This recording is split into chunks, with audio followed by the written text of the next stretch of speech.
Muy buenos días, soy Nicolás Lucar, esto es Exitoso, estamos en el 95.5 de la FM en Lima, estamos en 65 ciudades a lo largo y ancho del territorio nacional. Si alguien le pregunta a usted, señor, señora, ¿qué radio escucha? La respuesta es una sola. Exitosa. Por supuesto que sí. También estamos en televisión, en prácticamente todas las señales de cable del país y en las más importantes de ellas, en Claro TV, en Movistar. Estamos en el canal 11 y en el 711, en la señal de alta definición. Estamos con nuestra propia señal en el YouTube y también en el Facebook y en el Twitter. Y estamos con el tema de Paolo Guerrero, que sigue indignando, pero que tiene que entrar ya en la fase de las definiciones. Y estamos en la línea con Julio García, abogado y asesor de Paolo Guerrero y vocero. Buenos días, Julio. Muy buenos días, Nicolás. Un cordial saludo y muchas gracias por la oportunidad de dirigirme a tu audiencia. Exactamente, Julio. Antes digamos, hacer una recapitulación rápida de todos los temas que han estado en discusión, lo que interesa saber es qué están haciendo ustedes, qué van a hacer. O sea, se había hablado de una apelación o de una medida cautelar ante el Tribunal Supremo de Justicia de Suiza, pero se está hablando también de un indulto, ¿no es cierto? Sí, justamente de nuestro lado estamos ultimando los detalles y pido disculpas, yo me había comprometido a estar allá presencialmente, pero estamos justamente en plena coordinación con los abogados en Suiza para definir los detalles del recurso que se va a presentar allá. Ese recurso es un recurso de nulidad con la solicitud de medidas cautelares para dejar en suspenso el laudo arbitral, la decisión que se le ha notificado a Paolo. Ahora, ¿eso es posible? ¿Eso tiene antecedentes? ¿Ha ocurrido antes? Tiene antecedentes. Es difícil, no hay muchos antecedentes. Consideramos que el caso de Paolo encaja exactamente tanto en los precedentes como en los supuestos de la normativa existente al respecto y también la posibilidad de los plazos. Insisto, es difícil, es complicado, pero se está haciendo y es real y cierto que puede obtenerse las medidas cautelares que podrían obtenerse dentro del plazo suficiente para que Paolo pueda estar en la nómina de los futbolistas que van al Mundial. Pero, Ahora, para entender bien, esto de lo que se trata es de un procedimiento donde lo que se está reclamando es la nulidad de lo que ha resuelto el TAS. Y mientras se resuelve el asunto de fondo, lo que se pide, como normalmente ocurre en estos casos, es una medida cautelar. Proteger el derecho a alguien que además ya fue sancionado con 6 meses. Es decir, que se le habilite a jugar hasta que termine el proceso, ¿no es cierto? Es decir, que se deje sin efecto la sentencia del TAS. Correcto. Dejar sin efecto como medida definitiva al final del proceso, pero como medida cautelar suspender los efectos en la medida que se ha afectado el debido procedimiento, obviamente adjuntando las pruebas que sustentan esta petición, ¿no? ¿Y cuándo se va a presentar y cuándo se podría tener una respuesta? ¿Qué expectativas tienen ustedes con respecto a esto? A los plazos. Lo más probable es que ingrese el día martes. El día martes porque estamos ultimando detalles y el lunes es feriado en Suiza, en todo Suiza. Entonces, recién el día martes podría ingresar. Sí, pero la respuesta en estos casos, sobre todo cuando hay medidas cautelares, suele ser, entiendo, inmediata, ¿no es cierto? La idea es que sea inmediata y que no exceda de un plazo de 10 días, en todo caso que no exceda del plazo suficiente para que Paolo pueda estar dentro del término del plazo máximo para que se dé la lista definitiva de los jugadores que van a participar. Ahora, esto no tiene por qué contradecirse para nada con el otro tema. ¿Cuál es la posición de ustedes? ¿Cuál es la posición de Paolo, de sus asesores, de su abogado con respecto al tema del pedido de indulto a la FIFA? Que entiendo, por lo que se ha informado esta mañana en el programa de Philip Butters con el doctor Wilber Medina, el abogado Wilber Medina, él ya tomó la iniciativa de presentar esta solicitud, lo cual no excluye la posibilidad de que el propio Paolo sea el que la solicite o la soliciten otras personas, dirigentes, representativos del mundo del deporte, ¿no? Por supuesto, está muy claro eso. Nosotros hemos dicho desde el inicio que saludamos todas las iniciativas que se presenten, que tengan un sustento de legalidad. En este caso, la potestad, el presidente de la FIFA tiene la potestad de tomar una decisión como la que se le está pidiendo a través del recurso que ha presentado el doctor Medina. Así que nosotros saludamos, vemos con buenos ojos todos los esfuerzos que están haciendo. Algunos, evidentemente, tienen un peso específico mayor. Por ejemplo, lo que está haciendo el sindicato de futbolistas, FIFPro, moviendo alrededor del mundo ese tema, y además generando una sensación de injusticia alrededor de Paolo, no solamente en el Perú y Brasil, donde es natural y lógico que se produzca, sino en muchos países, en Inglaterra, en Estados Unidos, en diversos medios importantísimos a nivel mundial, están comunicándose para poder conocer qué es lo que está ocurriendo alrededor del tema de Paolo y qué es lo que podría ocurrir en los próximos días, ¿no? Todo eso, obviamente, la presentación del indulto, digamos, encuadra dentro de lo que el país quiere en este momento, porque creo que hay un sentimiento, digamos, unánime de intentar agotar todas las vías posibles para que Paolo pueda estar en el Mundial, ¿no? Ahora, hay una información que tú has reiterado, pero yo creo que es importante, digamos, regresar sobre ella. Cuando uno revisa lo que se conoce, la documentación, es decir, la resolución que ha salido, resulta como medio inexplicable, ¿no es cierto? Porque prácticamente exonera de responsabilidad, pero le da un castigo mayor al que ya tenía. Y esto se da en un contexto en que, por lo que hemos entendido, había cierto nivel de acuerdo con la Guada que este tema podía verse después del Mundial. ¿Por qué se había la voluntad de la Guada de que esto se vea después del Mundial? Se vio el día 14. O sea, ¿de quién dependió eso? ¿De la FIFA?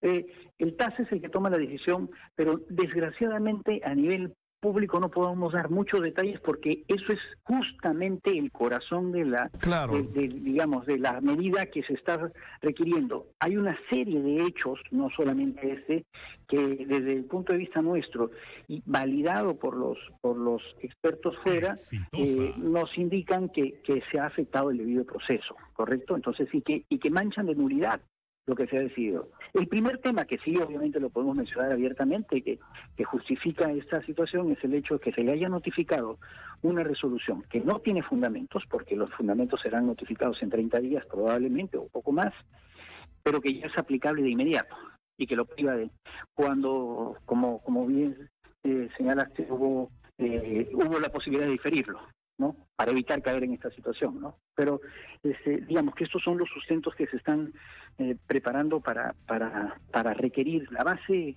legal y fáctica para requerir la emisión de estas medidas cautelares, ¿no?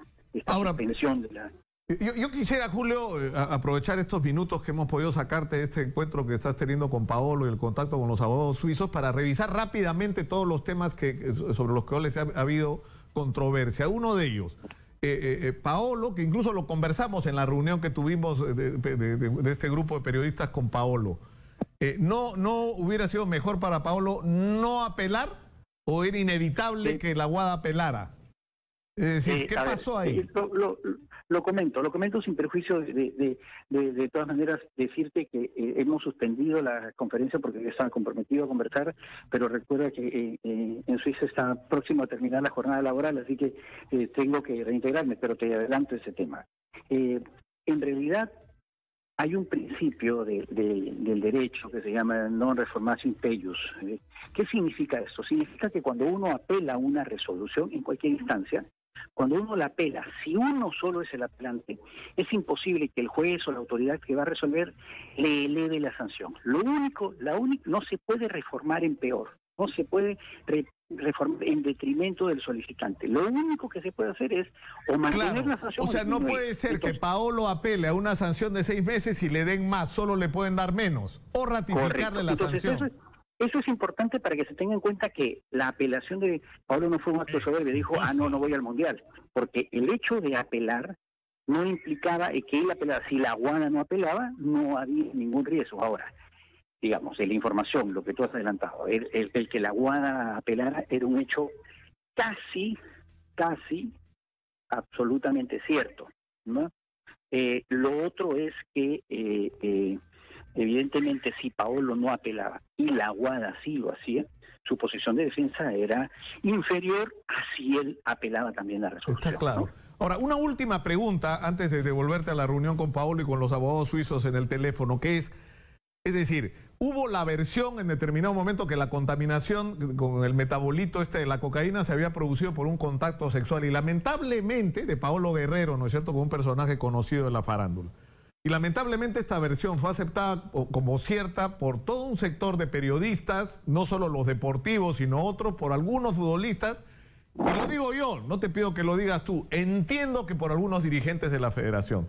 Esa versión ha quedado absolutamente descartada, ¿no es cierto? Eso es falso. Eso no ocurrió. No, es total y absolutamente falsa. Es una versión que no tiene, además, ningún sustento, porque en el procedimiento se ha demostrado, no solamente por parte de Paolo, sino por parte de los químicos de la FIFA, que evaluaron los resultados analíticos adversos, que la cantidad de la sustancia correspondía a la ingesta de un té de coca entre 2 y 5 días antes de la toma de la muestra, ¿correcto?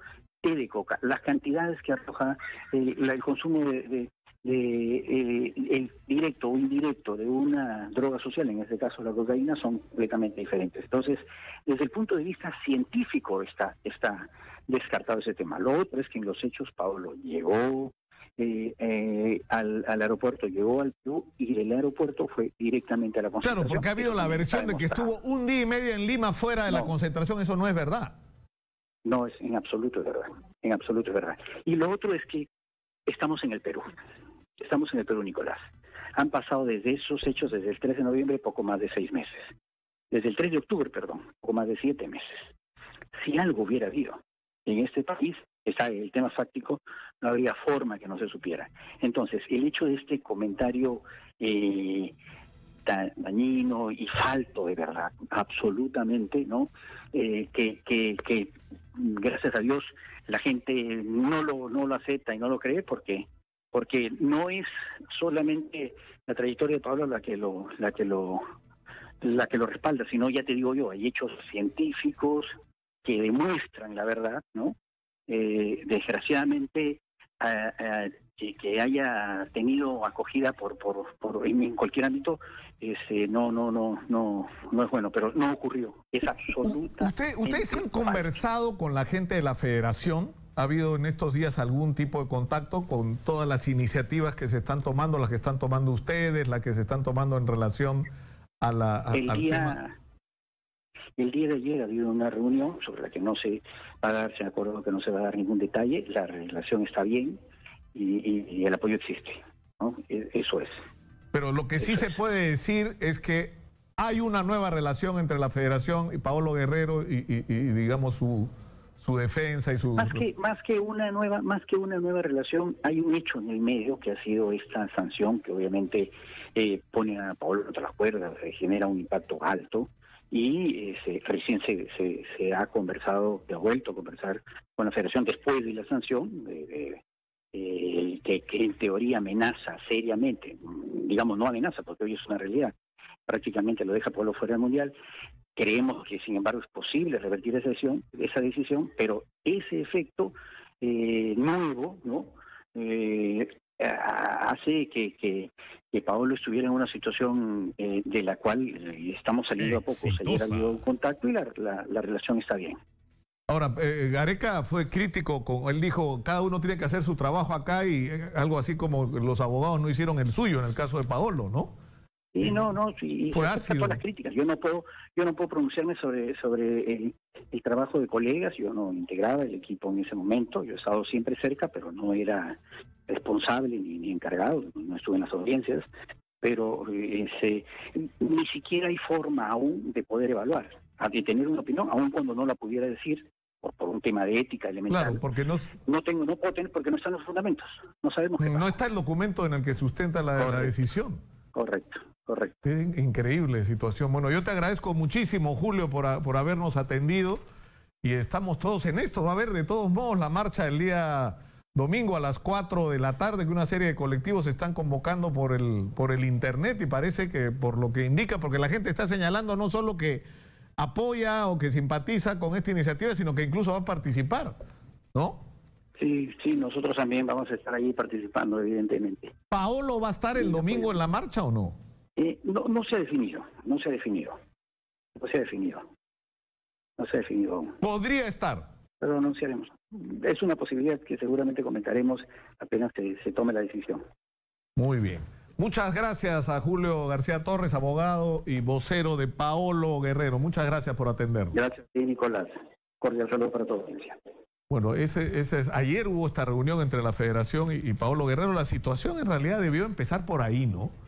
O sea, yo creo que debió empezar por ahí, pero en todo caso la respuesta la tienen los propios voceros de la Federación. Nosotros hemos tomado contacto con Felipe Cantuarias, no sé si va a ser posible que él conteste una entrevista, una declaración con respecto a una serie de temas que yo creo que sí son trascendentes de aclararse. Es decir, que si es verdad o no, porque la sensación que hemos tenido, creo todos, es que la Federación no fue proactiva. Y esto no era un problema de Paolo Guerrero, era el capitán de la selección peruana que estaba siendo acusado de un asunto gravísimo del cual él decía ser inocente. Entonces, ¿pudo hacerse la cosa diferente o el manejo diferente por parte de la Federación en relación a Paolo? Yo creo que sí. Pero hay una versión que yo creo que es importante de aclararse, de que lo que detuvo a la Federación de tener una postura más proactiva en relación al caso de Paolo Guerrero es que algunos tomaron como cierta la versión de que Paolo se había contaminado por un contacto sexual. Entonces, si esto fuera cierto, lo que hace es te sientas con el futbolista y aclaras y tú mismo investigas si esto es verdad o no. ¿No es cierto? Porque esto hubiera sido, digamos, y esto era algo que iba a perjudicar, como ha dicho Gareca, no solo al propio Paolo Guerrero, sino a la selección y a las expectativas del país. Entonces, ahora está absolutamente claro, no solo por la secuencia digamos, de los desplazamientos de Paolo Guerrero, que llega del aeropuerto al aeropuerto de Jorge Chávez de Brasil, y 2 horas después está grabando un video para la Federación y de ahí está integrado a la concentración. Es decir, no hay ninguna oportunidad material de que ese encuentro sexual del que se ha hablado tanto en los últimos meses hubiera ocurrido, pero además hay la prueba más contundente de todas, que es el resultado de la presencia del metabolito en el pelo, ¿no es cierto?, de los restos de cocaína en el pelo, que señalan claramente que contacto sexual no fue, que consumo de cocaína no fue, y que la presencia del metabolito se debe al consumo en los últimos 2 a 5 días de mate de coca. Lo cual simplemente acaba con la discusión y con el mito de que Paolo Guerrero se contaminó, digamos, de cocaína por un contacto sexual que no debió tener. No existió el contacto sexual, no solamente con esta persona de la que se ha estado hablando, sino con nadie aparentemente. Pero, en fin, me dicen que tenemos información de último minuto. ¿Qué ha pasado? Tiroteo en Texas. Estos gringos están locos, ¿no? 8 muertos tras ataque en una escuela secundaria. Testigos informaron que un hombre irrumpió en la escuela secundaria Santa Fe de Texas en lo que parecía ser una escopeta. El atacante ha sido detenido por la policía. Y tras la pausa vamos a regresar para hablar de un tema del que hemos debido hablar más en las últimas semanas y lamentablemente no lo hemos hecho. Va a estar con nosotros Miguel Ángel Rodríguez Mackey para hablar de algo que va a ocurrir en las próximas semanas. El domingo hay elecciones en Venezuela. La oposición enfrenta estas elecciones dividida. Hay un candidato que tiene posibilidades de ganar, que es el señor Henry Rincón, ¿no es cierto? Henry Falcón, perdón. Pero además hay elecciones en México dentro de unas semanas, y el candidato favorito casi 2-1 con el siguiente es el candidato de izquierda, el señor López Obrador. Es decir, que Donald Trump va a tener que enfrentar en muy poco tiempo a su vecino y uno de los países latinoamericanos de mayor importancia, gobernado por un hombre de izquierdas, y lo que dicen las encuestas es verdad. De estos temas y de cómo esto podría afectar el panorama internacional, sobre todo porque en el caso de Venezuela se está hablando no solo de golpe de Estado, sino incluso de la eventualidad de una intervención militar norteamericana. De estos temas vamos a hablar tras la pausa con Miguel Ángel Rodríguez Mackey. Volvemos. Antes de seguir adelante, tenemos un mensaje de nuestros auspiciadores. Llegó la hora. Plaza Unicachi Este, en la mejor zona comercial de Huachipa. exactamente al lado de la nueva autopista Ramiro Prealé, el ingreso a la ciudad de Lima. Locales en preventa de 9, 16 y hasta 25 metros cuadrados que tú puedes adquirir con una mínima cuota inicial y financiado. Si quieres mayor información, anota el siguiente teléfono los siguientes teléfonos que podrían cambiar tu vida. 468-6104, 930-645160, 973-87-1628 o visítanos en el Facebook, Plaza Unicachi Este. Y ahora sí, a ver, ¿qué pasó, señora Álvaro Tapia está en el RIMAC en este momento? ¿Qué es lo que ha pasado en el RIMAC? Adelante, por favor. Gracias, Nicolás. Buenos días. Información en vivo desde la de Pincri del RIMAC, donde acaban de trasladar hace instantes al joven Juan Mamani Llanos, de 18 años de edad, y a su hermano, un menor de 16 años, quienes habrían confesado ser los autores del incendio en el edificio de la avenida Próceres en el RIMAC. Estos jóvenes confesaron haber tomado dicha decisión por ser víctimas presuntamente de explotación laboral. Ellos han mencionado que han recibido malos tratos por sus jefes fabricantes de calzados. Hay que señalar que ellos habrían llegado precisamente de haber pasado los exámenes del médico legista para ser puestos finalmente a la disposición de la de Pincri de Rima. Esta es la información que se tiene desde esta zona de la capital. Informó Álvaro Tapia para Exitosa. Muchas gracias, Álvaro. Y estamos ahora en nuestros estudios con el internacionalista Miguel Ángel Rodríguez Mackey. Bienvenido, Miguel Ángel. Muchas gracias por la invitación, Nicolás. Comencemos por lo de Venezuela. Domingo, elecciones en Venezuela. La oposición que había estado participando en República Dominicana en una serie de reuniones con el chavismo para buscar, digamos, entendimientos, terminó dividiéndose. ¿No es cierto? Y al final el escenario que tenemos es que la mayoría de la oposición o de los que estaban representados en la Mesa de Unidad Democrática decidieron no participar en esta elección, boicotear esta elección. Algunos de ellos incluso están llamando al golpe de Estado o promoviendo un golpe de Estado o llamando a algo que yo no termino de hablar claro, porque hablan de una intervención humanitaria, o sea, para rescatar al pueblo venezolano que supuestamente está sufriendo mucho, ¿no es cierto? No supuestamente, efectivamente está sufriendo mucho. Lo que hay que hacer es una intervención. Y en el otro lado tienes a Henry Falcón, que si bien es cierto, comenzó como chavista, estuvo con Capriles, ¿no es cierto? Y ahora es un candidato abiertamente de oposición, dice cosas muy duras, ¿no? A ver, pero está yendo a la elección del día domingo, lo cual de alguna manera para el chavismo la legitima, ¿no es cierto? claro, a ver, la legitima, primero la oposición. Si uno mira la lectura de la oposición en Venezuela, el comportamiento de ella durante los últimos años no ha sido la oposición de la cohesión que se esperaba. Es decir, siempre han habido escisiones, siempre han habido esta suerte de cosas que le pasan a los políticos, no solamente en Venezuela, en diversas partes de América Latina, el querer siempre presidir, el caudillo. Entonces, nunca estuvieron compactos para enfrentar ¿a qué? A un régimen que controla todo. Las elecciones del domingo están controladas, hay que decirlo, claro. Henry Falcón se alista y decide postular a la presidencia de Venezuela sola y únicamente porque han asegurado que van a haber los observadores internacionales. No tiene más en estos momentos Falcón como para poder mostrar niveles de garantía de un proceso. Lo hemos dicho aquí contigo varias veces. Yo veo que el domingo vamos a expectar un nuevo fraude electoral. Claro, pero fraude, ¿por qué? O sea, ¿qué es lo interesante de la situación? ¿No es cierto? La oposición se reúne con los representantes del gobierno de Maduro en República Dominicana y empiezan a avanzar cuáles serían las condiciones para una elección aceptada por todos. Y el chavismo empieza a dar concesiones, es decir, que se restablezcan las mesas originales, que haya la presencia de observadores internacionales, que haya supervisión a la votación electrónica, que se reabran las mesas no solo en Venezuela, sino en todo, o sea, el registro electoral, perdón, en todo el mundo, lo cual permitiría, por ejemplo, que en el caso del Perú, los casi 100.000 venezolanos pudieran votar, ¿no?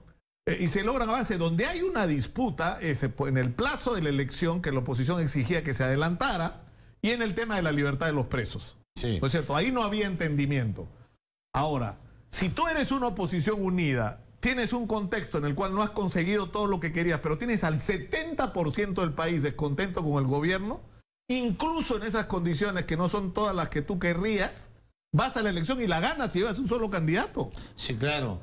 Pero, Nicolás, también como tú estuve el mismo día de la elección en Venezuela, en que la Asamblea Nacional fue nuevamente recuperada por la oposición. Vimos el proceso electoral, fui observador en esa oportunidad, y todo ese proceso le significó al régimen de Nicolás Maduro una suerte de reflexión. ¿Qué es lo que vamos a hacer hacia adelante?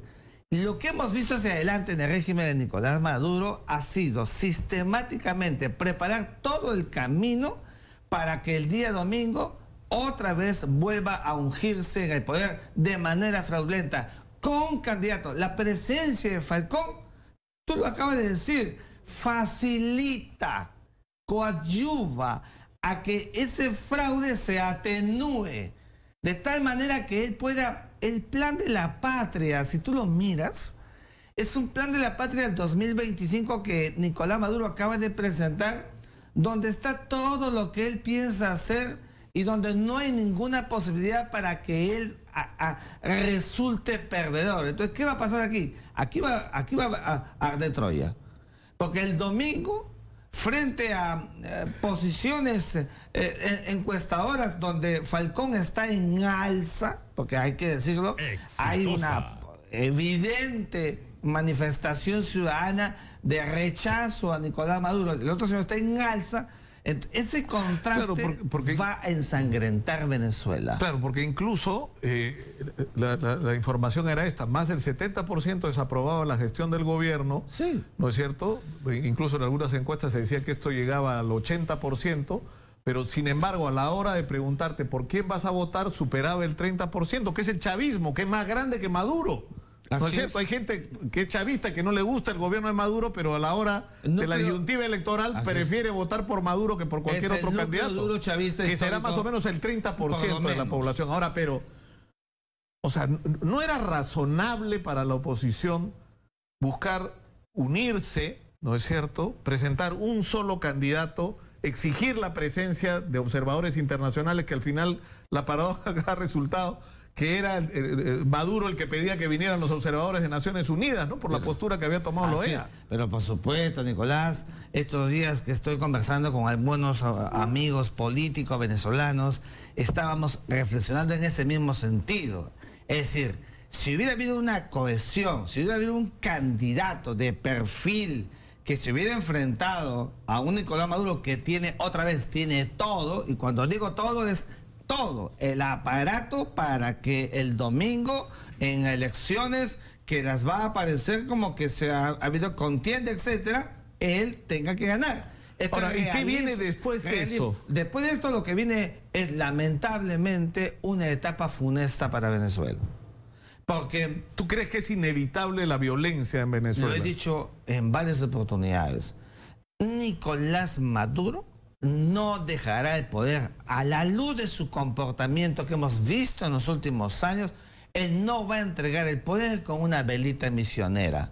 Lo que vamos a ver aquí es un acto de reacción social. Ese artículo 350 de la Constitución de Venezuela, que llama al acto de insurgencia, al acto de rebelión, va a cobrar más vida. Por eso tú decías hace un instante esta suerte de literaturas que vuelven a ponerse en la palestra política, la penetración de la ayuda humanitaria, con esas excusas que no son otra cosa que mecanismos exógenos para... Pero lo que está pasando es una cosa insólita. Es decir, los sectores supuestamente democráticos del mundo están llamando a un golpe de Estado y a una invasión.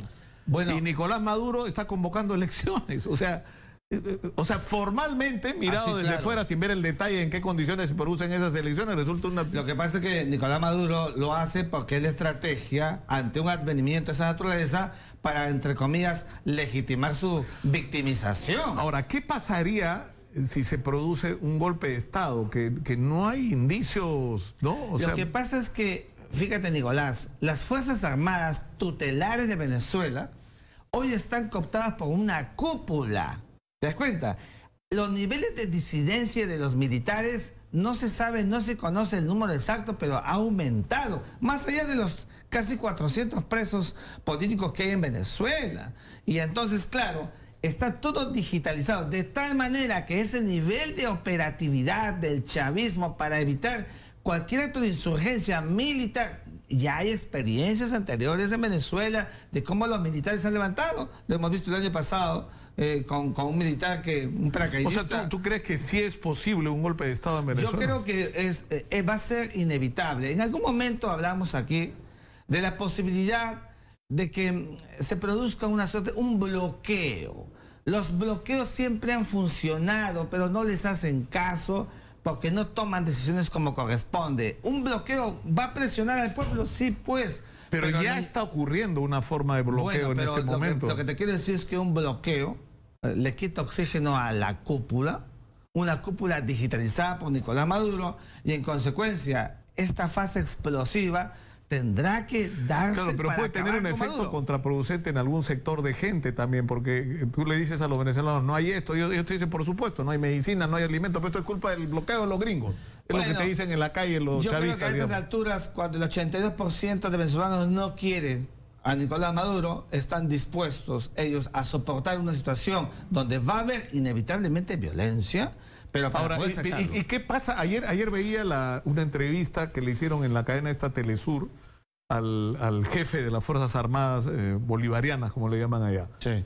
Y hablaba no solamente de la cantidad de gente que hay en el ejército, sino estas especies de milicias bolivarianas que son muy efectivas. Han entrenado a cerca de 1 millón de personas. Ah, sí, claro. Es decir, ¿qué significa eso? Que si se produce o un golpe de Estado por un lado o una invasión, ¿no es cierto? Lo que podrías tener como respuesta no solo es una reacción de una parte importante de las Fuerzas Armadas, sino un sector nada despreciable de la población que además ha recibido cierto nivel de entrenamiento militar.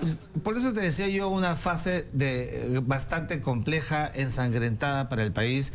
Yo no creo que la invasión, que además como antecedente y consecuencia puede ser muy riesgosa para la región, pero sí creo que el nivel de operatividad de la inteligencia desde afuera puede coadyuvar, va a coadyuvar para que esas Fuerzas Armadas encuentren los elementos disponibles para producir el golpe. Nicolás Maduro no va a dejar el poder.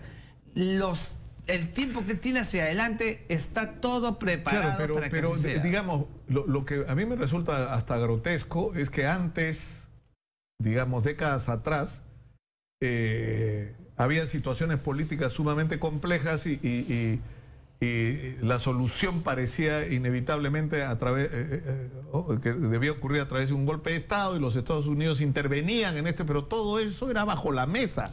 Claro. Ahora es explícito. Es el vicepresidente de los Estados Unidos, señor Pence, llamando al golpe de Estado en Venezuela, lo que pasa es que invocando a los militares, claro, a que derroquen al gobierno. Ahora, pero eso no crea un precedente negativo, un precedente, es decir, para que lo crea, hacia el futuro. Lo crea, Nicolás, pero para que esta suerte de actitud que tú dices, y la vemos, expresa ya de un Estados Unidos que no se calla nada contra Nicolás Maduro, está pues el formato de la comunidad panamericana, de la comunidad de la OEA, de los países. Todavía no terminan los países de la región de adoptar una posición férrea contra el régimen de Nicolás Maduro. No se terminan de poner de acuerdo. La Cumbre de las Américas fue un saludo a la bandera. No se pudo llegar a nada concreto contra Venezuela. Entonces, frente a una situación como esa, tú ves a un Nicolás Maduro que, más allá de todo lo que se dice, convoca elecciones y dice: aquí tiene que haber una amortiguación para eso, claro, de lo que está pasando en el sistema interno. Pero yo creo, Miguel Ángel, que lo que en ningún caso puede ocurrir es que los gobiernos de otros países y la diplomacia internacional reemplacen la política y el derecho de cada pueblo a resolver sus propios problemas. Es decir, si la oposición venezolana es incapaz de ponerse de acuerdo en algo tan elemental como decir, ya, estas son las condiciones de las elecciones que nos pone Maduro, no nos gustan, hay 3 o 4 cosas más que deberían estar y no están, ya. Pero el 80% del país, como tú dices, 82%, desaprueba el gobierno de Maduro. En estas condiciones no hay fraude posible si vamos atrás de un solo candidato y hacemos una gran campaña. Entonces, vas o dice no vamos y no vamos, Bueno, simplemente. Pero no hiciste ninguna de las dos cosas. No existe. O sea, te dividiste, tienes un candidato, no uno, tienes además este candidato evangélico. Por esa misma razón. Tienes tres candidatos yendo claro aparte sí, de Maduro. Por esa misma razón, por lo que la cohesión no existe en la oposición venezolana y la gente pide a gritos la participación de la comunidad internacional, es que debe ventilarse una visión de bloque. Entonces, una visión de bloque desde afuera, ¿qué produce? Pues hartazgo, más hartazgo, censura internacional y una asfixia del régimen. No hay otra posibilidad. Pero mientras no haya ni siquiera fuera una acción conjunta decidida, vamos a seguir viendo a un Nicolás Maduro que usa el ALBA las veces que quiere, se cruza con Cuba y entonces teje todo el sortilegio que estamos viendo, y el domingo vas a ver tú, va a ganar las elecciones, van a haber manifestaciones, pero él va a continuar frente... Ahora, ¿y qué pasa si gana Henry Falcón? Bueno, si se produce un fenómeno de esa naturaleza. Yo creo que si eso pasara, entonces allí sí comenzará el epitafio de Nicolás Maduro, porque frente a una situación donde los resultados dan ganador a Falcón, la gente ya no va a sopesar. Porque Falcón lo que está diciendo, el día que yo sea presidente voy a liberar a todos los presos, voy a restablecer las relaciones internacionales, vamos a hacer reabrir la economía de Venezuela. Está diciendo montones de cosas. Si Falcón gana, los venezolanos no están dispuestos a volver a perder la democracia por una acción de la dictadura que lo hizo el 6 de diciembre del año 2016. Porque además, ¿qué te haces? Tú eres presidente, ¿no es cierto? Pero tienes una asamblea que es controlada por el chavismo, una asamblea constituyente. Tienes a las Fuerzas Armadas controladas por el chavismo. Tienes el tribunal, el Poder Judicial, o sea, Poder Electoral, tienes todo. ¿Te das cuenta? Y las milicias cada que te han referido. Pero yo creo que el propio Maduro se da cuenta de que la situación es insostenible para él. Y yo he estado escuchando lo que ha dicho en los últimos días, en los mítines, incluso en el último, en el que estuvo Maradona. Hemos estado pasando, el protagonista principal del mítin de Maduro ayer ha sido, ¿no?, Diego Armando Maradona, ¿no? Pero si tú miras y lo que ha estado diciendo es que si gana las elecciones lo que va a hacer es buscar tender puentes, porque sabe que la situación es insostenible. Pero además hay otro tema que él ya debe haberlo meditado. Y es que cuando esto acabe, a él le espera un acto de imputación objetiva en la Corte Penal Internacional. De esa no se va a salvar, Nicolás. Estamos hablando aquí de un Nicolás Maduro que tendrá que enfrentar una Corte Penal Internacional individual del siglo XXI para que él pague las cuitas de los crímenes y atrocidades que se cometen. Ahora, lo que ellos están objetando es si quien lo denuncia, que es esta corte formada fuera, ¿no es cierto?, tiene legitimidad para representar institucionalmente, ¿no es cierto? Como tú sabes, en el derecho penal individual internacional no es un asunto de legitimación. La Corte Penal Internacional, que tiene el Estatuto de Roma, de la cual es parte Venezuela, el Perú y muchos países del mundo, tiene carácter planetario, es el marco para establecer las reglas de responsabilidad individual. Y Nicolás Maduro ya ha sido sembrado con imputación. O sea, a él no le va a ser fácil, más allá que termine negociando. Mira, estamos viendo las imágenes para los que nos siguen por televisión y nos ven por el internet, la imagen de Diego Armando Maradona con la bandera de Venezuela bailando al final del mitin el día de ayer. Sí. Los mítines han sido muy grandes de los de Maduro, pero los de Falcón también, ¿ah? Lo de Falcón también. Esto, por ejemplo, es parte de la estrategia de Nicolás Maduro para hacer saber que evidentemente aquí hay dos posiciones, es un país dividido y dejemos que el pueblo decida. Entonces, eso es lo que se llama la legitimación de la victimización de quien tiene y controla todo. Frente a eso, por eso insisto. Pero qué endiabladamente complicada situación, ¿no? Mira, Nicolás, a mí me dijeron... O sea, es como que si lo hubiera planeado no hubiera salido más complicado de lo que está, ¿no? Pero claro, pero a ver, pero ¿por qué también quiere quedarse en el poder? Él primero tiene compromisos con el narcotráfico, cuidado. Sus sobrinos están detenidos en Estados Unidos. Él tendrá que tapar esos huecos, agujeros que ha pertrechado en el tiempo. Y entonces, claro, seguramente necesitará tiempo para poder hacerlo y pueda negociar algún mecanismo de salida en su momento. ¿Él va a terminar su gobierno? Sí, no sabemos cuándo.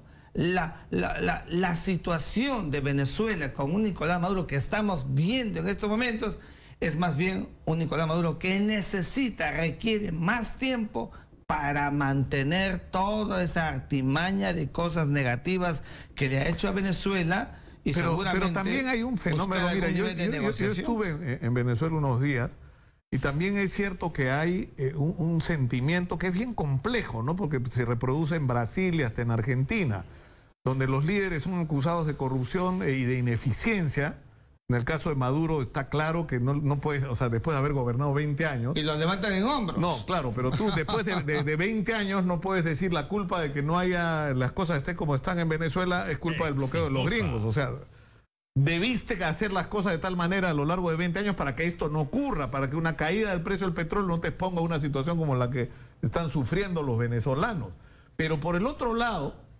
Y yo lo llamaba la atención, cuando tú ves a los chicos vendiendo arepas acá en Lima, todos son profesionales. Pero claro. ¿Y eso por qué es? Porque ha habido en Venezuela, en Brasil, en Argentina, una enorme inversión de dinero en educación, en salud, en planes sociales, ¿no es cierto? Venezuela invierte 11% en educación. Claro, entonces, ese lado, digamos, es la cara bonita, la buena cara de estos regímenes.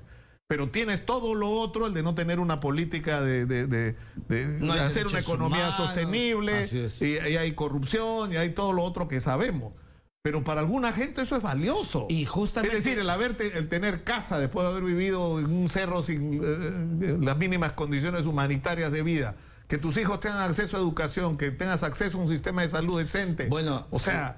Es algo que, eso es lo que te explica que hay 30% de gente, supuesto, incluso en medio de esta crisis, dispuesto a votar. Por esa misma razón, las políticas populistas en sus momentos de efervescencia llegan a unos niveles de aprobación extraordinarios. Mira la política del hambre cero que hizo Lula en el Brasil, lo mismo. O sea, pero estas políticas de asistencialismo y de populismo son unas bombas de tiempo, como estamos viendo. 13.000% de inflación tiene Venezuela. Ha reducido en 1/3 su nivel de producción de barriles de petróleo diario, casi 4 millones. Ahora no llega, pero ni al 1.200.000. Es decir, una Venezuela, en las circunstancias en las que estamos viendo, donde se ha anarquizado toda la vida social, intraestatalmente está totalmente todo desaforado. Ese es el escenario que Nicolás Maduro quiere para justamente el control del statu quo, que lo mantenga en el poder, con unas fuerzas armadas que le van a hacer y le seguirán siendo leales.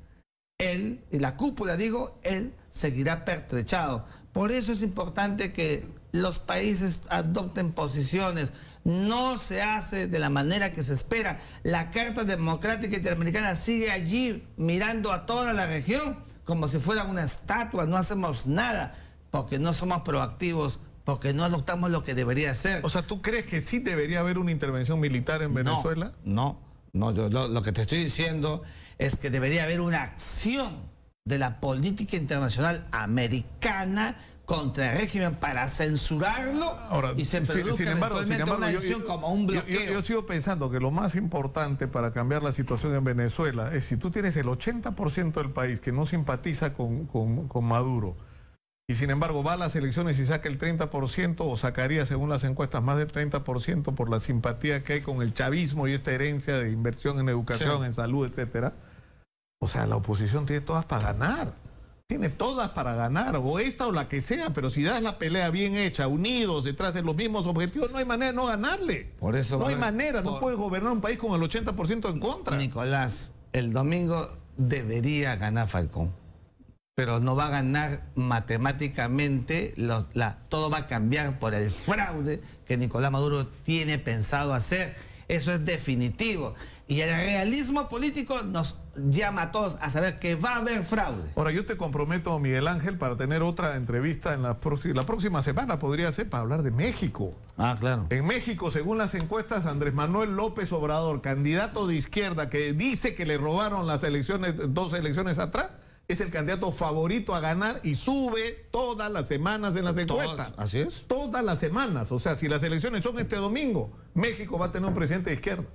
Y las elecciones son ahorita, ¿no? En julio, primero de julio. 2 de julio. Primero, 2 de julio. Sí.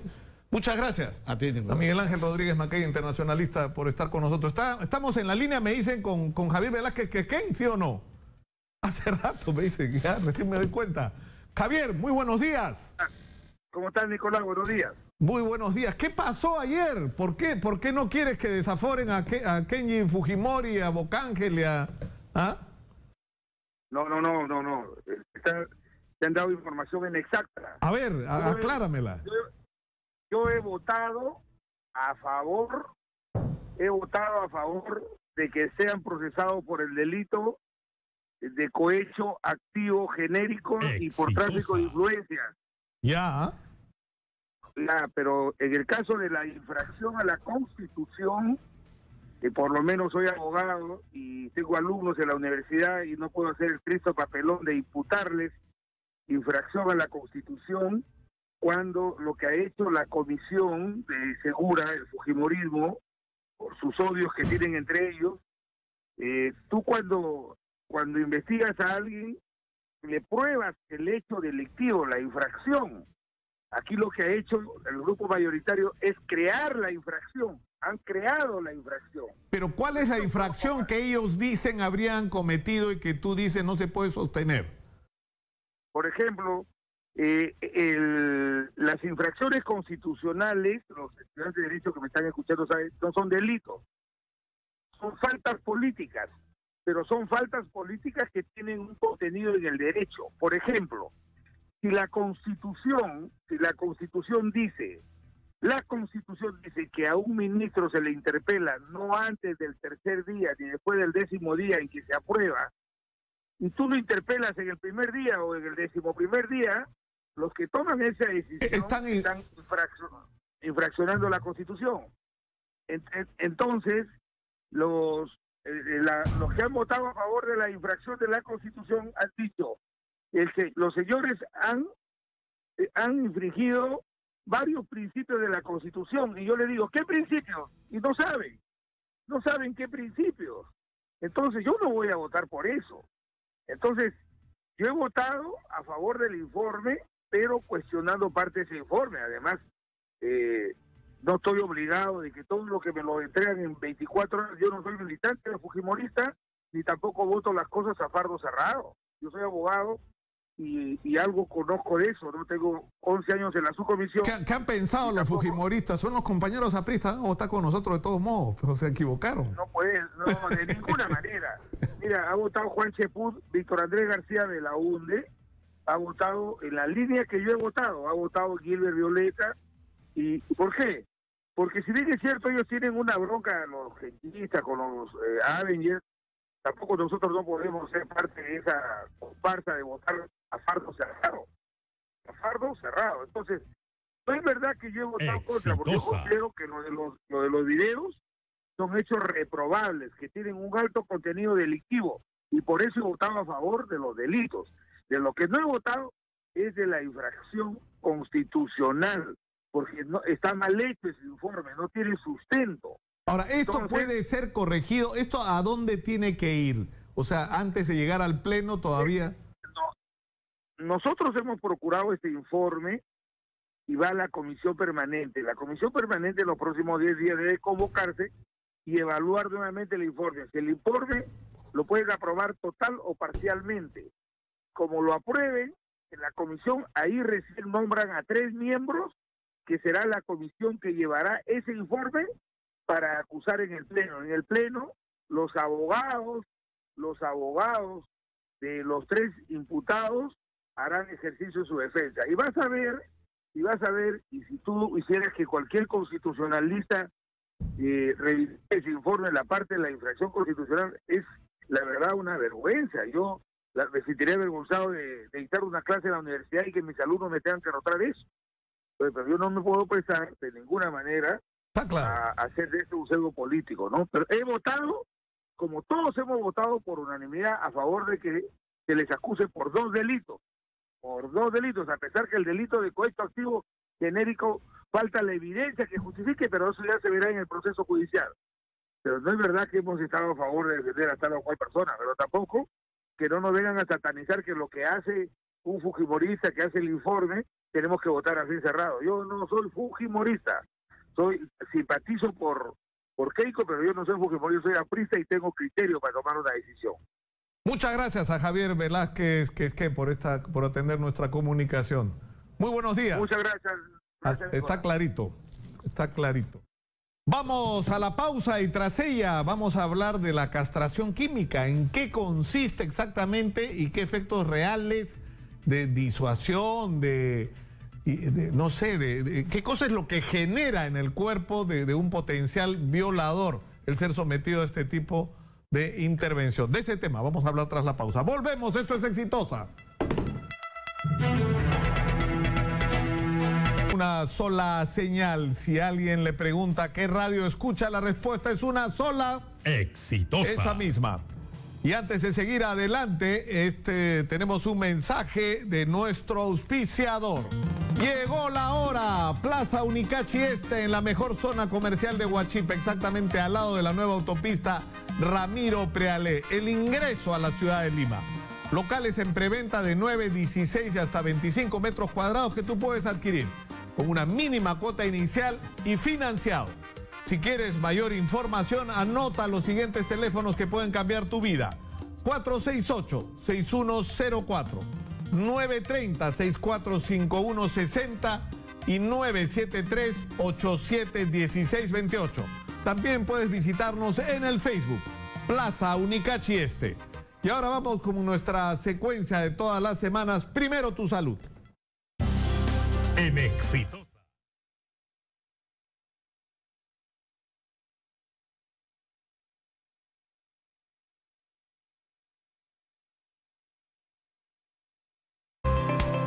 Esta secuencia ya ustedes, como ya escucharon, gracias a Dafi Salud. En Lima Norte, la salud al mejor precio. Y esta está en Dafi Salud. Visítanos en nuestro nuevo policlínico de Comas, ubicado en la Plaza de Armas, exactamente al costado de la municipalidad. Consultas en más de 30 especialidades médicas desde solo 10 soles la consulta. Si quieres más información, anota el siguiente teléfono, 713-1598. Y vamos a hablar con el doctor Néstor Avilés Martínez. Él es una eminencia en temas urológicos. Es parte, por lo que estoy viendo acá, de una cantidad de organizaciones, asociaciones, instituciones que reúnen a especialistas en urología. Y lo que queríamos era que nos explique un poco qué significa esto de la castración química. O sea, primero, en qué consiste la intervención y en segundo lugar, qué consecuencias trae para la vida del sujeto al que se le realice este tipo de intervención. Muy buenos días. Buenos días, sí. Agradezco la oportunidad de poder dar algunos comentarios acerca de lo que es castración química. Castración química es el término para hablar de un tema hormonal, en el cual se busca simular una castración, que vendría a ser sacar los testículos. La idea, ¿cuál es? Eliminar la hormona llamada testosterona, que es la hormona masculina. Entonces, los hombres, el 90% de testosterona se produce en los testículos. La castración, al sacar los testículos, busca eliminar esa hormona que se sigue produciendo. ¿Cuál es el problema? De que al yo sacar los testículos de una manera quirúrgica, con cirugía, trae problemas físicos, tiene otros emocionales efectos hacia el paciente, ¿sabes? Sobre todo emocionales, físicos. Entonces, se pensó en otra manera de solventar esto. ¿Y cuál era la otra manera de contrastar esto? Con la parte química, o sea, hormonal. Darle un tratamiento con medicamentos, simule una castración desde el punto de vista químico, o sea, que la testosterona baje a nivel de castración. Esa es la idea. Claro, pero esto es reversible entonces. Sí, es reversible. O sea, si uno se aplica, yo entiendo que ahora se usa, hay el doctor Isaac Crespo, o sea, recomienda a los hombres adultos que empiezan a tener baja a partir de los 40 años de testosterona el uso de pequeñas dosis de hormona femenina repetida a lo largo del año, que lo que produce es una reacción contraria en el organismo masculino, que es generar testosterona.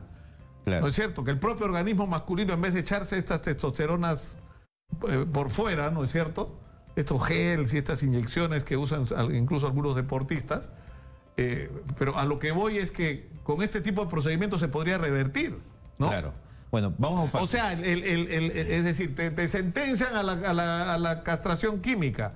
Tienes que seguir un tratamiento. No es que vas un día, te ponen una inyección y ya nunca más. No, lamentablemente no. No es así. No es así. Los urólogos en general manejamos esto de manera cotidiana con los pacientes con cáncer de próstata. Cuando un paciente tiene cáncer de próstata, lo que buscamos es justamente eliminar la testosterona en la medida de lo posible para que esto revierta a cierto punto el efecto del cáncer. O sea que es un tema que manejamos constantemente en este grupo de pacientes. Entonces, la pregunta es, doctor, ¿entonces con un tratamiento una ampolla es suficiente? No. Es un tratamiento que puede ser mensual, trimestral, semestral, pero constantemente hay que hacer Pero tratamiento. tiene que ser sostenido en el Así es, tiempo y que, así. insisto, puede ser revertido. Así es, así es.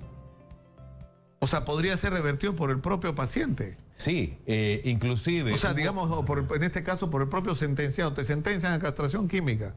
Vas a tu tratamiento y tú 3 días después vas y lo reviertes. ¿Eso lo puedes hacer o no? Claro, lo que pasa, le vuelvo a repetir, hay hormonas cuyo efecto dura 3 meses, 6 Claro. meses. Entonces, terminado ese tiempo, doctor, ¿puede volver de nuevo al anterior? Sí. Ahora, a más tiempo yo tenga con tratamiento, las posibilidades de reversión a algo normal disminuye. A más corto tratamiento, eso mejora.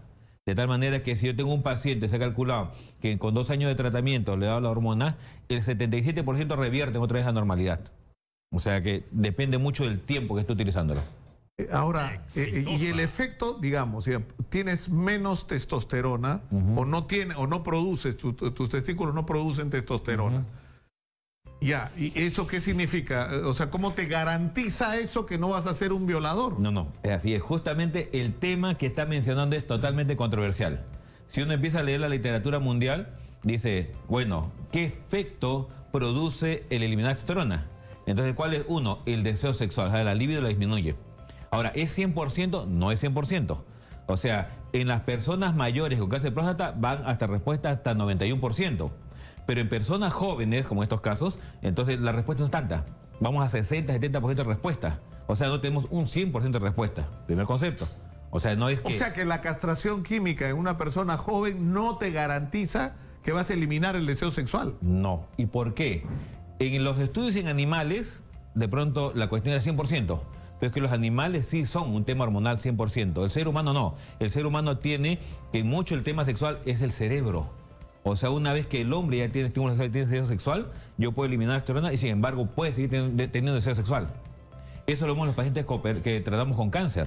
Tengo pacientes con cáncer de próstata, le doy tratamiento con estos medicamentos y sin embargo luego damos un tratamiento para que su deseo sexual persista, que también existe. Porque si no, ya tenemos problemas de pareja. ¿Y cuáles son los costos de estos? Buena pregunta. Caro. ¿Por qué? Porque son ampollas que van, dependiendo del tipo de ampollas, van $100, $300 y ampollas hasta 5.000 soles. O sea, es muy variable el costo y es un costo que se supone que... Que tiene que ser, por lo que usted dice, sostenido. Claro, porque si yo quiero tener un paciente en el cual quiero eliminar esa emoción, tiene que ser por vida. Y estamos hablando, ojo, estamos hablando del tema del costo de la ampolla. Pero falta lo que usted mencionó, la pregunta, efectos colaterales. Y esto tiene un efecto colateral porque se supone que si hay un tratamiento al paciente, siempre hay un efecto colateral. Y efectivamente así es. Estos pacientes pueden dar osteoporosis, o sea que de pronto los huesos se empiezan a poner débiles. Significa que yo tengo que hacer un seguimiento a estos pacientes con densitometría ósea y si la cosa es efectivamente de fractura patológica, tratarlo y si no, darle un medicamento para este tipo de fracturas, lo cual aumentó mis costos. Estos pacientes pueden tener problemas cardiovasculares.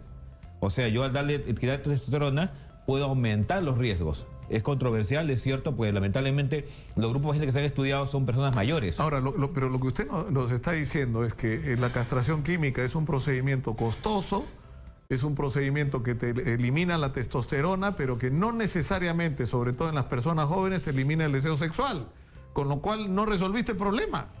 Es decir, porque se supone que eso es lo que se trata, ¿no es cierto? Así es. O sea, yo me acuerdo de estas operaciones singulotomía, le llamaban, estos cortes que hacían en el cerebro para los drogadictos, para evitar el deseo de consumo, ¿no es cierto?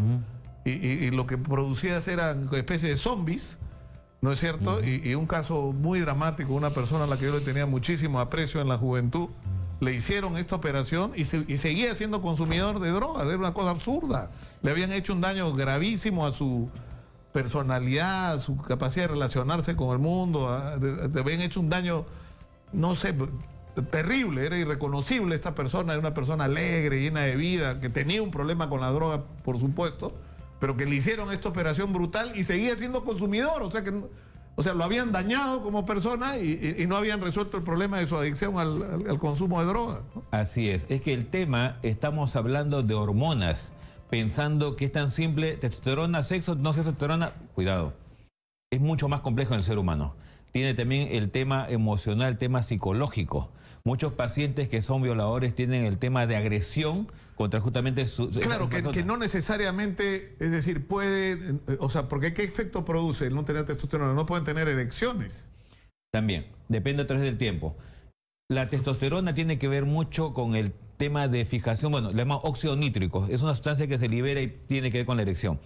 Es cierto, a más tiempo de testosterona, menos posibilidad de que la erección sea tan fácil, o sea, se la dificultamos, pero no se la imposibilitamos al 100%.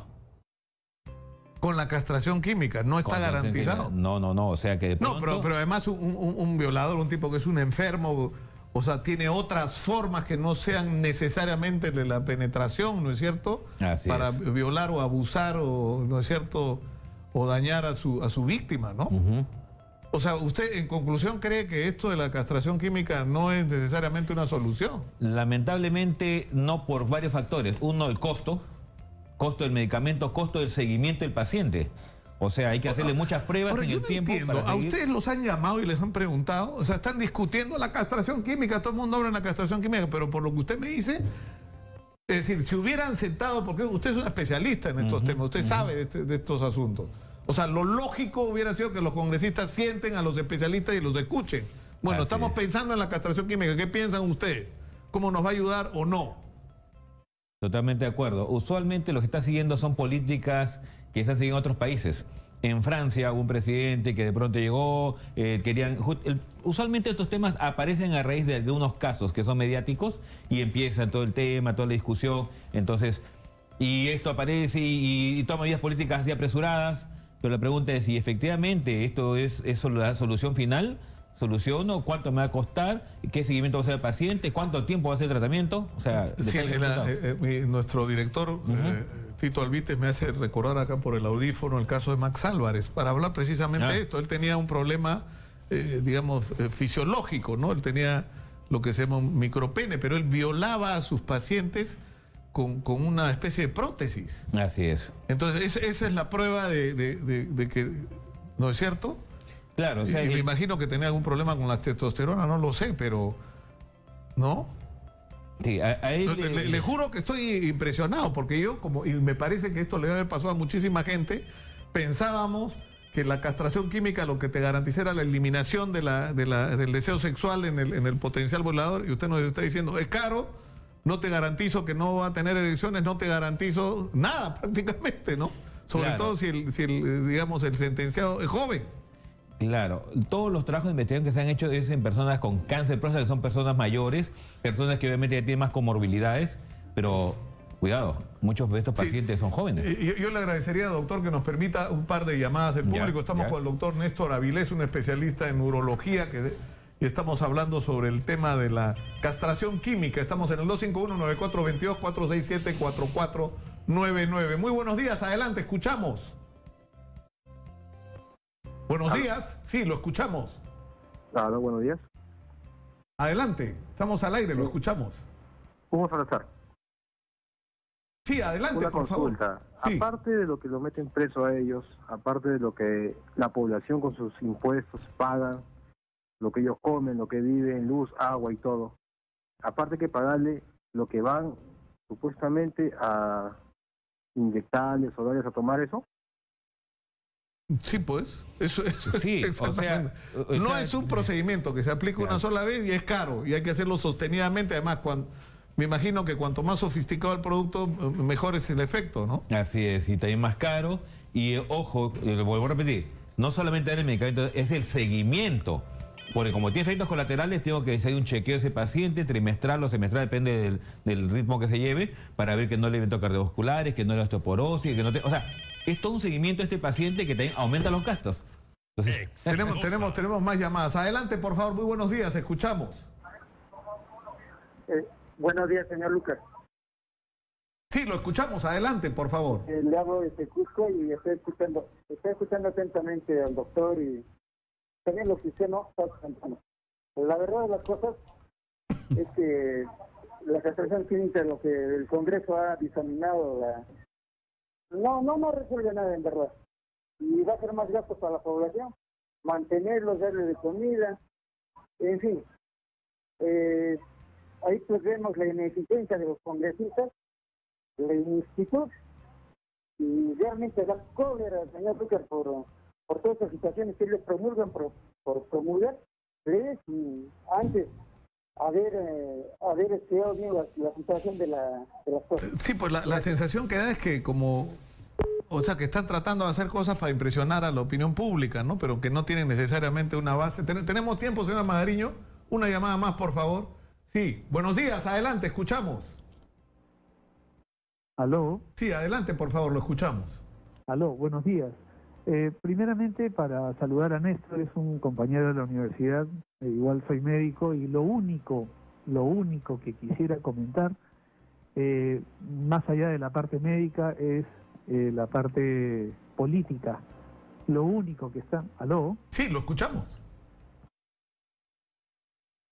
Lo estamos escuchando, adelante. Bien, le decía que lo único que acá están logrando, señores, tal cual ha sido tan explícito el colega Néstor, el doctor Avilés, ha sido tan explícito y tan didáctico al explicar, lo único que están logrando en la parte política los congresistas o a quien le corresponda, es que los familiares de las personas perjudicadas, violadas, etcétera, logren tomar por sus propias manos la ley o las consecuencias respectivas.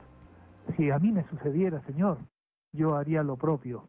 Por favor, sean más serios, señores políticos, sean serios. El doctor ha explicado claramente que la castración química no es tan efectiva como se esperaba que sea. En algunos países de Europa se practica, es cierto, no hay que negarlo, pero no es efectiva. No es efectiva. Los políticos tienen que hacer un mejor trabajo. No esperemos a que las personas, los propios civiles, tomen... Claro, que la gente tome en la desesperación y en la indignación. Muchas gracias por llamar. Ahora, si usted pudiera resumir, doctor Avilés, su conclusión sería: no, la castración química no nos garantiza que el violador deje de serlo. Claro. Ahora que mencionó Europa y los trabajos que se presentan allá, se menciona que para mejorar el efecto de una castración química tendría que haber un tratamiento psicológico, usualmente de tipo conductivo, y segundo, un tratamiento psiquiátrico, con también medicamentos que son antidepresivos y no es castración de serotonina. Y sumado todo esto puede aumentar, pero igual, no es una garantía 100%. Y ojo, que ha sido en Europa, que no tiene el machismo tan metido como nosotros, en nuestro ADN latino, y entonces nosotros tenemos un tema superior a ellos en cuanto a problemática mental. Entonces, definitivamente, una solución tal cual, cuidado. En estos momentos hay carencias en los hospitales, carencias de todos lados, y vamos a sumar un gasto más. ¿Y quién va a manejar eso? Pregunto yo, porque en Europa hay centros especializados andrológicos, o sea, que manejan el tema hormonal, y urológicos, andrológicos, especializados para eso. ¿Y el Perú quién lo va a hacer? Lo va a hacer el INPE, lo va a hacer los hospitales, y dentro del hospital urología, muy bien. ¿Y estamos capacitados, implementados para eso todos los hospitales? O sea, es un tema que da para mucho, bastante. No, a mí lo que me parece increíble, y con eso quisiera terminar, es el hecho de que en el Congreso se decida una ley tan trascendente sobre un asunto tan sensible y no se han tomado el trabajo de haberse sentado con los especialistas a preguntarles. Que es por donde se debió empezar, ¿no? Por donde se debió empezar. Muchas gracias al doctor Néstor Avilés, especialista en urología, por estar con nosotros. Yo creo que ha sido esclarecedora la entrevista que hemos tenido con él el día de hoy. Terminamos con nuestra secuencia Primero tu salud.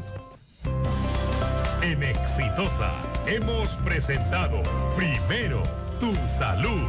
llegó gracias a Dafi Salud, la red de policlínicos más grande del Perú.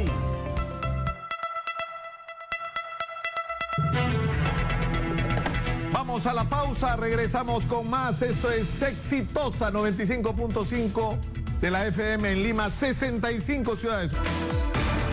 Antes de seguir adelante, esto es una cosa loca.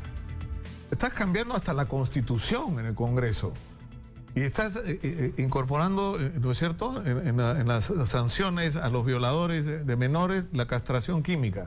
Entonces, lógico, hablaste con la Sociedad Peruana de Urología. No hablaste con la Sociedad Peruana, ni los han llamado. El doctor que ha estado acá hace un ratito es miembro de la Sociedad Nacional, o sociedad, se llama exactamente Sociedad Peruana de Urología. Por ahí debieron empezar. Eso es un comportamiento negligente. O sea, ¿cómo vas a proponer un asunto tan delicado con esa desprolijidad, como dicen los argentinos? ¡Qué bárbaro! ¡Qué bárbaro! Antes de seguir adelante, un mensaje de nuestros auspiciadores.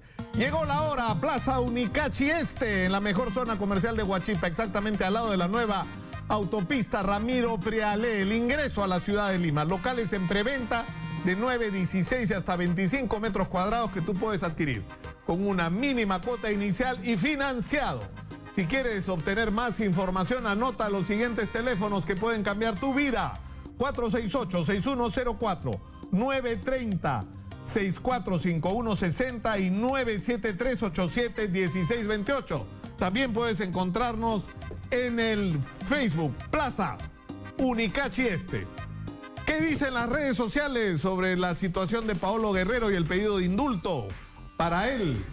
Cuéntanos, Judy. Nicolás, que se ha dado a conocer en exclusiva esta mañana para Exitosa, ¿no? Ahora vemos al abogado Wilmer Medina ya dando los descargos ante todos los medios de comunicación, pero nos ha dado aquí la exclusiva, ha presentado por primera vez el documento del pedido de indulto para Paolo Guerrero ante la FIFA. Nicolás, buenos días y buenos días a toda nuestra audiencia. Vamos a revisar rápidamente los comentarios. Ronald nos dice ante este video de indulto, todo vale hasta el último minuto, nada cuesta intentar, dice FIFA, indulto a Paolo, es inocente, dice Ronald. Edgar Luis dice difícil, pero todo suma, ojo, ¿ah? Por otro lado, vamos a revisar qué nos dice Jorvik. No, ya no hay tiempo. Gareca debe presentar la lista oficial de convocados. Ya dejen de especular e ilusionar a los hinchas, dice Jorvik.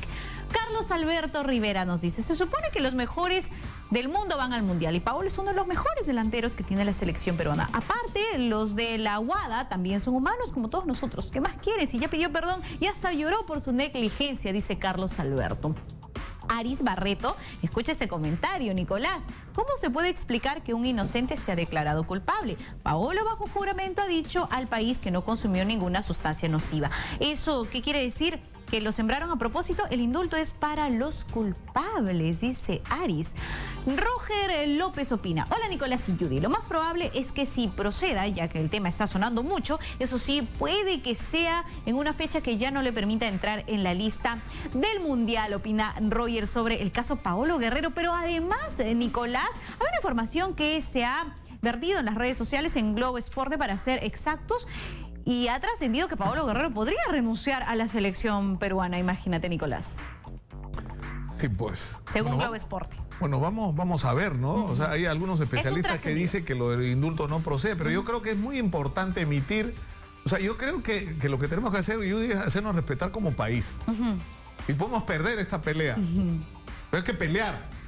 Si no, no vale. Hay que pelear, hay que defendernos, hay que patalear cuando nos parece que se ha cometido una injusticia contra nosotros. Hay que hacer todo lo que esté en nuestras manos, incluyendo salir a la calle, que es la convocatoria que se ha hecho para el domingo. Pero en serio, o sea, no podemos ser pasivos cuando están pasándonos por encima, están haciendo algo arbitrario, ya se han presentado todas las evidencias de antecedentes de gente que ha cometido faltas muchísimo más graves que la de Paolo y que ha tenido castigos mucho menores.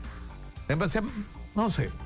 Yo creo que es un tema de orgullo. Nicolás, es que es un tema de orgullo nacional, de autoestima nacional. Tenemos que actuar con autoestima. Muchas gracias, Judy.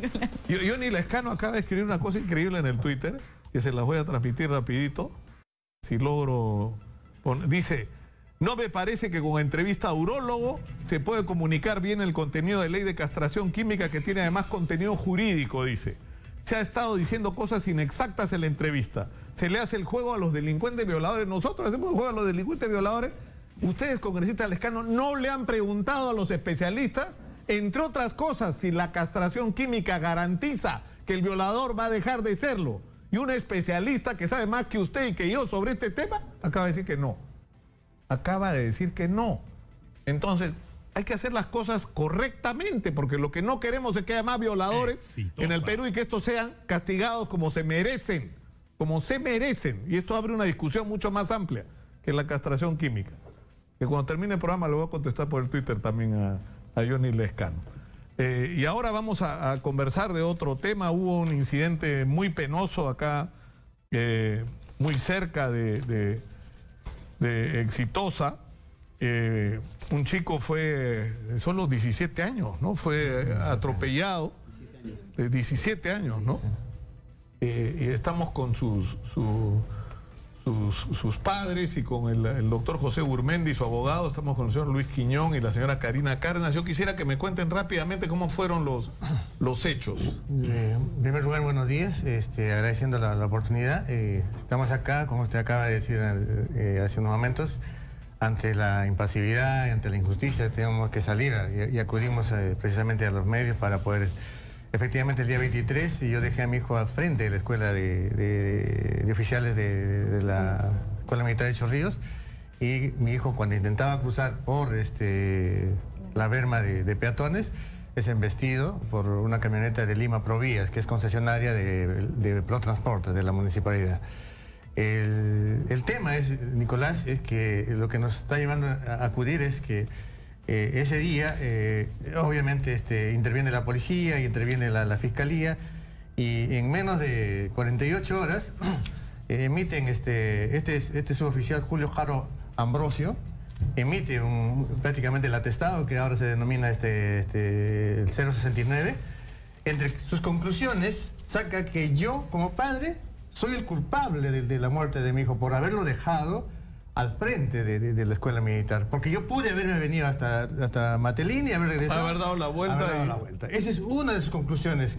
La otra conclusión es que mi hijo cruzó, digamos, de manera imprudente. O sea, nosotros somos culpables. Un poco más me van a hacer pagar la reparación de los daños que hubiera ocasionado la camioneta. Pero en ningún momento hace mención de que el conductor iba a alta velocidad, como cuando en ese momento todos los medios de comunicación que han estado ahí han recogido versiones en el momento y de testigos presenciales que señalan que el vehículo iba a alta velocidad, y el video que se aprecia es el impacto tremendo. Pero no puedo creerlo, o sea, lo atropellan a su hijo que está cruzando, digamos, por la vía por donde hay que cruzar, ¿no es cierto? Por los pases cebra pero además entiendo que había un problema con el semáforo ahí, ¿no es cierto? Sí. Antes que nada, Nicolás, muy buenos días a toda la audiencia de Exitosa, y nosotros aquí venimos a hacer una denuncia muy grave. El contexto es realmente, para este caso, siguiendo tus palabras, si uno no hace nada, nos sobrepasan, Nicolás. Y este es un tema, yo creo, de país. Acá nosotros no venimos básicamente a un tipo de reparación sencillamente, sino lo que vamos a comentar ahora, tú, Nicolás, todos los usuarios del Metropolitano van a estar espantados. ¿Qué es lo que sucede? Como bien dice el señor Luis Quiñón, en el atestado policial, la policía, pues cuando la policía quiere hacer la policía y no es lo que es la verdadera policía, emite un atestado diciendo que el culpable es el semáforo, es el señor Quiñón, es el muchacho. Mira, le están echando la culpa al joven que lo mataron, y en última instancia al que manejó la camioneta. Ese es el orden de responsabilidad. Ese es el orden de responsabilidad. ¿Para qué? Porque obviamente ya entendemos por qué razón hasta la fecha nadie hace nada, Nicolás. Ni la fiscalía, la doctora Nancy Segarra Santillán, la policía se lavó las manos, Pro Transporte, léase la Municipal de Lima, tampoco hace nada, y Lima Vía Express tampoco. ¿Qué sucede acá? Acá con lo que sucede... O sea, nosotros estamos viendo ahí en la pantalla las imágenes donde es evidente él está ahí sobre la línea cebra. La línea cebra. Está, míralo, guardando toda la diligencia que un muchacho hace, pasa la camioneta raudamente y lo golpea. ¿Ok? ¿Qué sucede ahora, Nicolás? Inclusive, estamos ahorita en estos instantes, nos ha llegado un video hace más de media hora, que lo hemos puesto en producción para que tú en primicia vas a pasar lo siguiente. En la noche que lo están velando al hijo de la señora y del señor Quiñón, ¿ok? Esta gente de ProTransporte, Nicolás, estaba limpiando la pista. Eso se llama encubrimiento real. Cuando el muchacho cae disparado y cae sobre la berma metálica, que estaba toda rota, en la madrugada, Nicolás, ¿sabes qué estaban haciendo? Estaban poniendo una berma nueva. Por eso que en el atestado dice, de la comisaría de Chorrillos, dice que el carro venía a 35. Dime, ¿puede venir un carro a 35 kilómetros y hacer volar a un muchacho? ¿Sabes qué, Nicolás? Primer punto. No, además se ve que no puede parar inmediatamente, ¿no? El vehículo se mueve.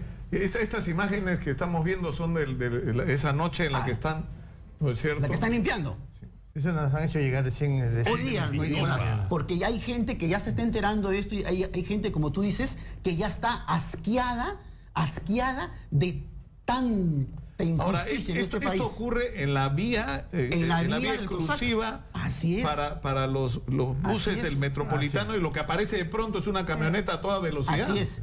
Ese mismo día, ProTransporte emite un comunicado en el cual dice y reconoce y dice, los hechos, hoy a las 6:50 de la mañana se produjo un lamentable accidente de tránsito como consecuencias fatales a la altura de la estación Escuela Militar del Metropolitano, cuando una camioneta de auxilio mecánico del concesionario Lima Vía Express embistió al peatón Abraham Quiñón Cárdenas.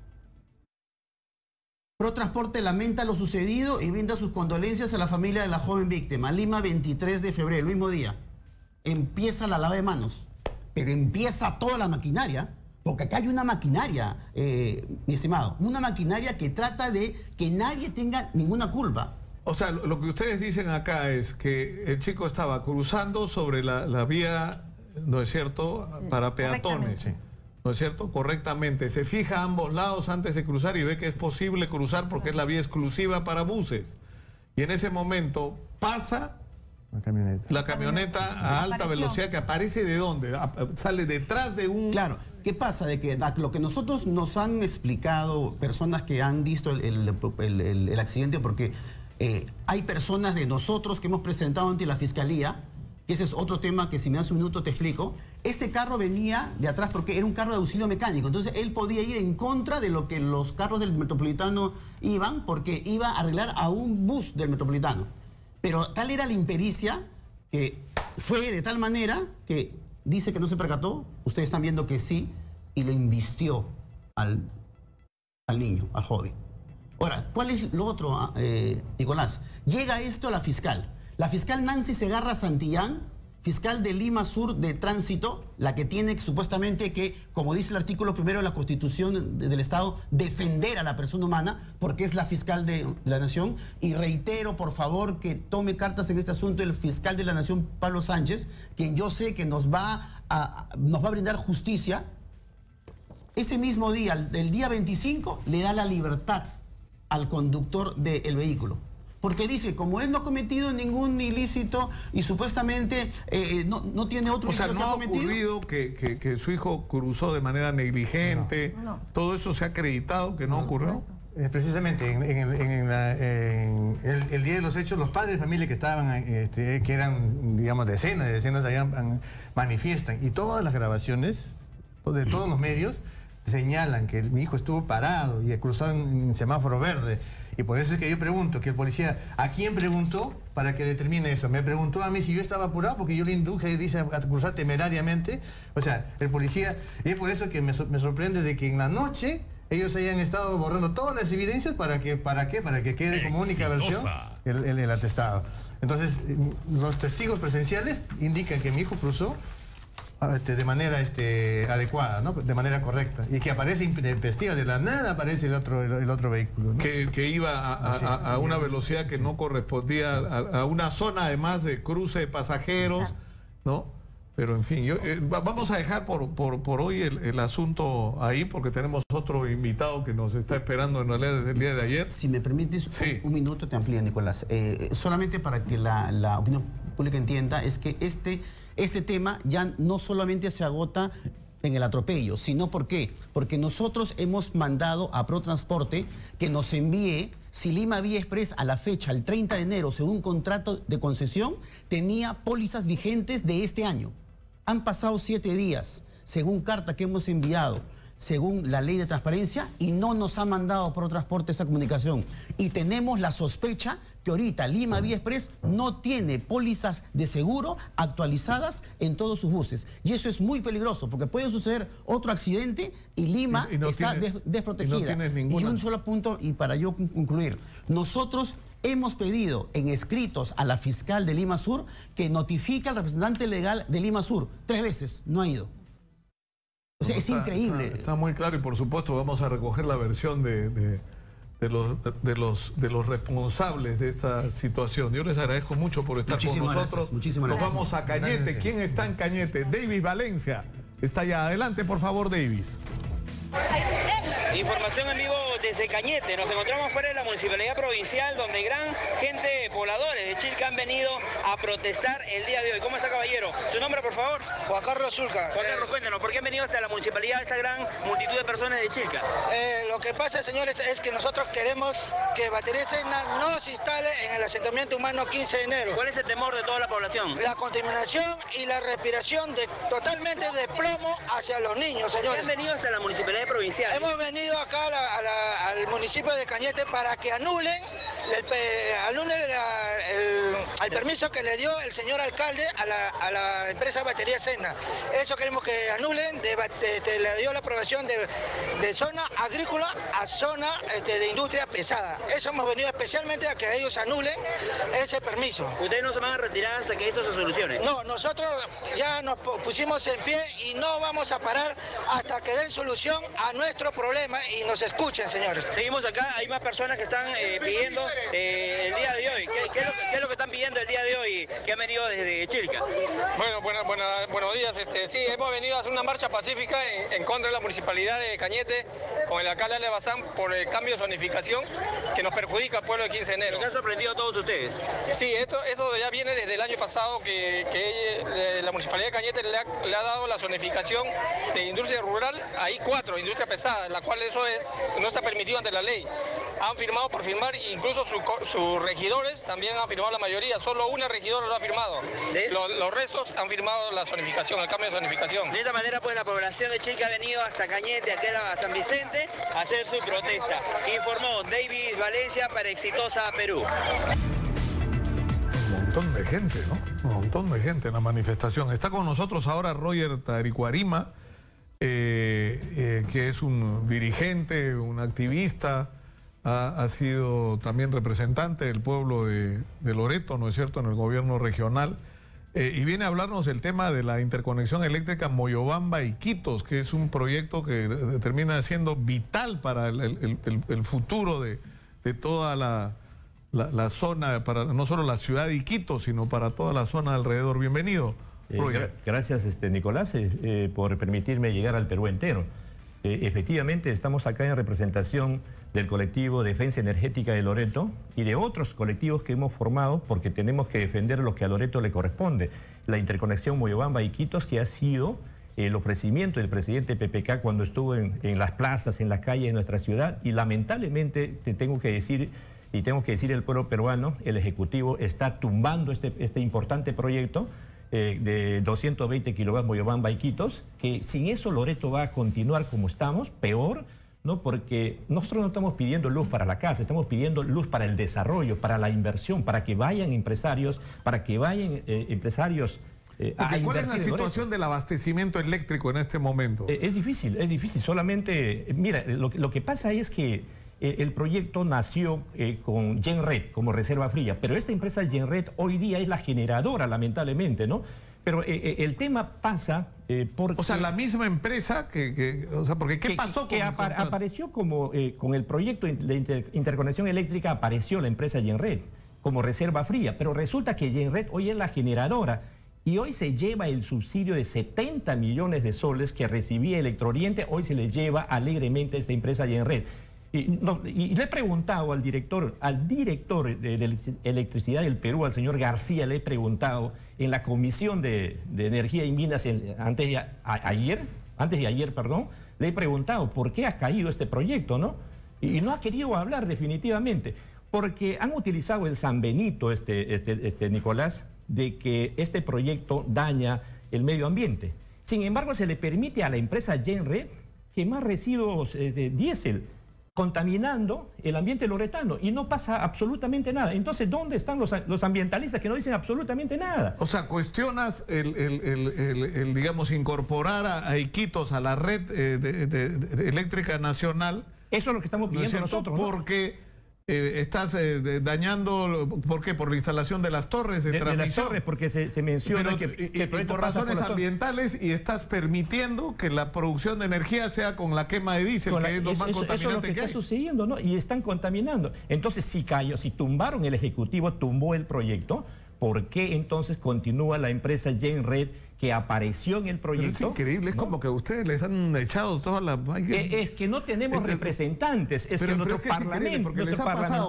que se ha caído el ingreso por el canon, y que ahora termina en que los municipios no tenían hasta hace poco plata ni para pagar la luz, el agua, ¿no es cierto? Los gastos más elementales. Encima nos quitan el presupuesto. Encima nos quitan esta oportunidad del pueblo de Loreto. Con el proyecto del alcantarillado del señor Vázquez, es un escándalo, que además lo siguen pagando y lo tienen que pagar todos. Lo que pasa es que no tenemos congresistas que representen al pueblo de Loreto. Mira lo que ha pasado, por ejemplo, en la Comisión de Energía. He conversado con el señor Juan Carlos de Lara, quien es congresista por la República, por Loreto, ¿no? He conversado con él, he conversado con el señor Jorge Meléndez. Oiga, danos 5 minutos para nosotros decir nuestra verdad. Y solamente han atenuado en decir que lamentan que no esté Loreto en este proyecto que ha presentado el ministro. Esto me lo he conseguido. Sin embargo, no hay Loreto. Pero nuestros congresistas no dicen absolutamente nada, a excepto de la congresista Tamara Arimburgo, que ha presentado el día 16 un proyecto para declarar de necesidad nacional esta interconexión. Eso ha salvado para que no le manden al archivo a este proyecto. Sin embargo, nuestros congresistas viven la comodidad de ser congresistas, les importa un pepino, les importa el pueblo de Loreto. Y así le digo, porque ni siquiera han sido capaces de decir, estábamos en la Comisión de Energía y Minas, ni siquiera fueron capaces de decir, aquí están representantes de Loreto que quieren pronunciarse. No dijeron absolutamente nada, Nicolás. Por eso le estamos viniendo a decir al pueblo, al Ejecutivo, sobre todo al Ejecutivo que está tumbando este proyecto, que Loreto se pone de pie. 45 días para que nos solucionen el problema de energía en Loreto. Nos vamos a un paro regional dentro de 45 días. Y eso le digo al pueblo loretano, que tengamos firmeza y convicción para defender con intereses, con creces lo que a Loreto le corresponde, la interconexión, porque si no, no vamos a desarrollar nunca Loreto. Vamos a estar igual o peor de como estamos, Nicolás. Pero es que es increíble porque lamentablemente tenemos que ir terminando, ¿no? Porque ya nos estamos metiendo en el horario de don Manuel Rosas, pero probablemente Loreto es una de las regiones que más riqueza ha producido para el Perú, ¿no? 40 años hemos dado el aporte del petróleo. Por los ingresos generados por el petróleo. Y cuando uno voltea a mirar qué es lo que está pasando en Loreto, es inaceptable. Es inaceptable. O sea, esta zona de la TEM del Marañón, que es donde está la mayor concentración de petróleo, o sea, es catastrófica la situación, ¿no? Es inmensa la pobreza, región, ¿no? Es inmensa la pobreza que nuestros congresistas por Loreto deberían decirle al Ejecutivo, deberían decirle a los ministros cuál es la situación por la que viene atravesando el pueblo de Loreto. Nos han convertido a Loreto, Nicolás, en un pueblo inmensamente consumista. Loreto depende de San Martín y depende de la capital de la República. Cuando hay paros, se encarecen el alimento en la región.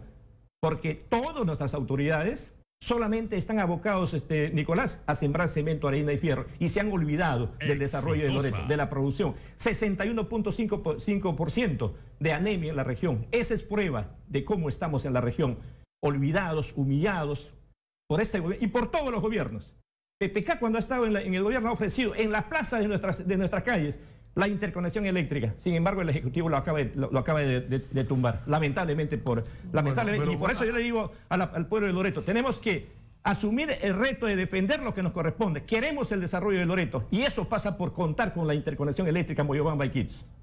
Muchas gracias a Roger Taricuarima, ha hablado lo suficientemente claro para que cualquiera que tenga oídos entienda. Gracias, Nicolás. ¿No? Y además me parece que es, bueno, hay un plazo, o sea, yo creo que nadie quiere que se produzcan paros, enfrentamientos, cuando esto se puede resolver sentados en una mesa y sobre todo escuchando a la gente, que es el compromiso que tuvo Martín Vizcarra y César Villanueva, ¿no? Escuchar a la gente. Por ahí tendrían que empezar. Muchas gracias, Roger. Gracias a usted, Nicolás. Terminamos por el día de hoy. Yo me despido hasta el día lunes. Los dejo con el señor Manuel Rosas. Muy buenas tardes.